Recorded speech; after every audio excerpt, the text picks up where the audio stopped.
আসসালামু আলাইকুম। আমি মোহাম্মদ শফিউল আজম।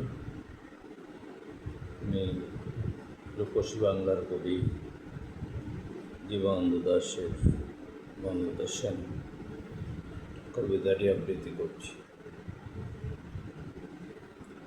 বনলতা সেন। হাজার বছর ধরে আমি পথ হাঁটিতেছি পৃথিবীর পথে, সিংহল সমুদ্র থেকে নিশীথের অন্ধকারে মালয় সাগরে।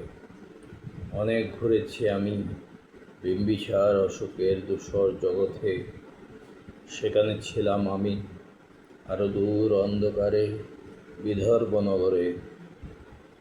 আমি ক্লান্ত প্রাণ এক, চারিদিকে জীবনের সমুদ্র সফেন।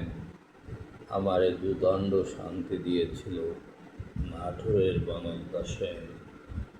চুল তার কবেকার অন্ধকার বিদিশার নেশা, মুক্তার শ্রাবন্তীর কারুকার্য, অতিদূর সমুদ্রের পর হাল ভেঙে যে নাবিক হারিয়েছে দিশা।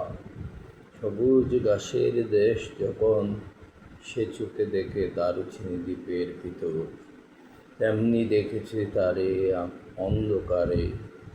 বলছে সেদিন, এতদিন কোথায় ছিলেন?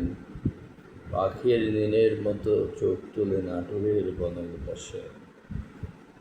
সমস্ত দিনের শেষে শিশিরের শব্দের মতন সন্ধ্যা আসে। টানা রৌদ্রের গন্ধ মুছে ফেলে চিল। পৃথিবীর সব রং নিভে গেলে পান্ডুলিপি করে আয়োজন। তখন গল্পের তরে জোনাকির রঙে ঝিলমিল। সব পাখি ঘরে আসে, সব নদী ফুরায় এ জীবনের সব লেনদেন।